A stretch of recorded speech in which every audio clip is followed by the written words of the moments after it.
Hello and welcome back to Tudor Tuesday. We have three more cars today. Up first we have a Nissan 240 SX SE, something like that, some letters after it. This one was made by DeLorean Dude 88. It has got 334 horsepower, which makes it the most powerful car we've had. I think it beats the Camaro. I think it's not much, but it does beat the Camaro.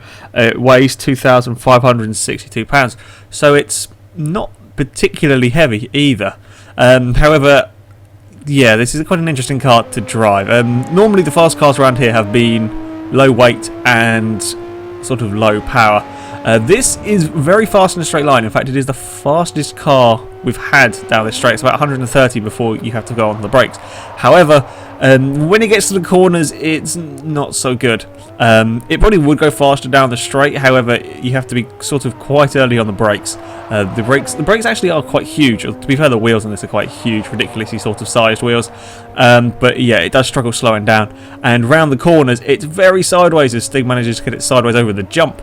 Somehow we managed to save it. That was quite impressive, I have to say. This is a very, very difficult car to drive because it is very oversteery. And yeah, it does go very fast and the brakes aren't fantastic. So we come up towards Bathurst. This time Stig has got it stopped in time and turning quite nicely. The brakes sort of glow very bright red on this. The wheels on this are just huge, so you can see the discs very clearly. Coming down towards the bumhole section, this is where one of the corners, in fact, that this car struggles on. I can't remember if it's flat out or not through here. But yes, that's quite a tricky corner. Even on the flying lap, this is all going all over the place around the jump. Then it's around Diabolica, and again you can see it's wanting to go sideways and sort of fall off the track a little bit there. It really is not the easiest car in the world to drive. Up towards the quadruple apex right-hander now, and not taking quite a tight line as some of the cars we've seen through here. And then it's just one more corner to go.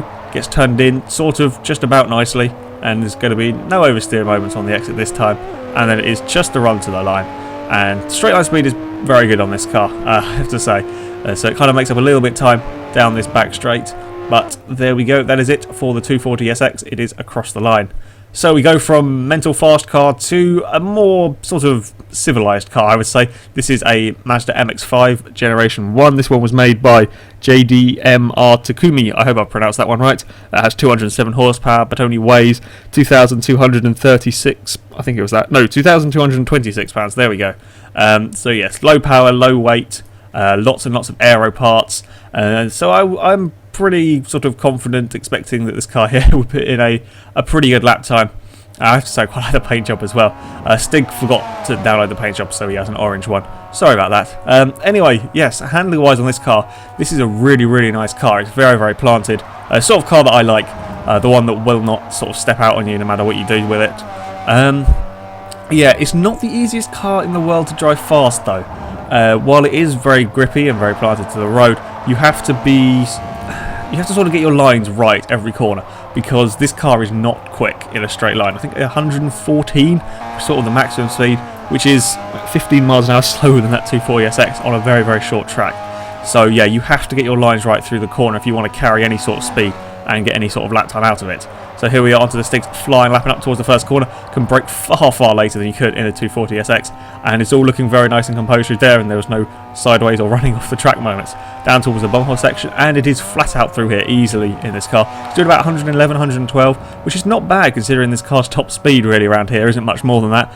Over the jump, and there's no sideways moments this time from the MX-5 to around Diabolica, and still it's looking very, very controlled through there. Just got a few corners to go now. Quadruple apex right-hander. Again, it's very, very easy in this car, I have to say. I thoroughly enjoyed driving this one. It's not quite flat out. I think you sort of have to lift off a little bit through the middle of that corner, and then it's up to the last corner, and it's just a run towards the line. And as I said, straight line speed really is this car's sort of Achilles heel. I'm not sure whether there is huge amounts of downforce. I presume there probably is quite a lot of downforce on this car, judging by the size of the wing and the front splitter. But yeah, straight line speed is not too good, but there the MX-5 is across the line. And our final car, I like this car. Who was this one sent by? Indo Merit, something like that. I can't pronounce names. You should know that by now. This is a Ferrari Dino, or Dinosaur. That's what we're going to call it from now on anyway. It has 244 horsepower, weighs 2,318 pounds. So yeah, it's another relatively low powered but relatively lightweight car. Interestingly, this has no aero parts on. I am glad, because it makes it look a lot better. I can never quite decide if I like the look of this car. It kind of looks a little bit like a frog from the front, but it kind of looks quite cool as well. But yes, I do quite like this car to drive as well. This was another very planted car. I have to say, it's easier to drive this car fast. It has got a little bit more speed. A Stig nearly managed to flip it on the jump. Don't quite know how he managed that one. That was a very scary jump, that one. But yes, this is quite a much easier car to drive fast than the MX-5 because there is more power, there is more speed. This one is doing about 120 miles an hour. And it's just sort of a bit easier to get the corners right. If you get a fraction offline, you don't lose as much time as you did in the MX-5. And yeah, it's a nice looking car. It's quite a nice driving car, and it's probably one of my favourite cars that we've had on here. Anyway, it is on to the flying lap for the Dino, and it's heavy on the brakes in towards Bathurst, and it actually slightly misses the apex on the fastest lap for the Dino. It's possible you could probably get another tenth of a second out of this car. It's coming down towards the bowl hole section, and again, it's flat out through here. This was a pretty damn quick car, actually. It's like 114 through this section, so it's one of the faster cars through the bomb hole. It's a little bit awkward over the jump again. However, up towards Diabolica, I can carry a lot of speed through that corner there. I have to say, I was really impressed by the sort of speed that the Dino was getting through there. Despite the lack of aero, there's so much sort of, I guess, mechanical grip from this one that, again, around the quadruple apex right-handed, you can see it's really quite a good car, and there's plenty of grip despite the lack of aero.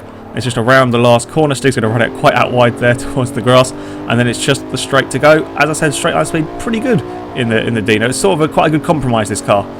However, the gear ratios are a bit longer. I think it only ever used third gear at the most, but there it is. The Dino is across the line, and now it is time for the lap times. The MX-5 Generation 1 went into 8th with a 4.68. There we go. I can read, honest. And the Dino was in 12th with a 58.756. Both pretty respectable lap times, I have to say. And the 240SX it did a 1 minute .002. It was so close to get to 59. While a very quick car in a straight line, it is a handful through the corners. Both me and the Stig struggled with that one a little bit. However, that is it for. I think that's it for the viewer submitted cars as well. Next week we have sort of a special edition to finish it off with some fellow presenter cars, and then we'll be starting a new competition. What information can we release? It is going to be A class. It is going to be at Silverstone. The banned cars at the moment are the Lotus Exige, Lotus 211, the Escort Mark II, and the Alpha 33 Stradale, because they're the leaderboard cars for that track. However, that is it for this video, guys. So get building A-Class cars ready for a new challenge that will be coming possibly in a couple of weeks' time. But yes, thank you very much for watching, and until next time, goodbye.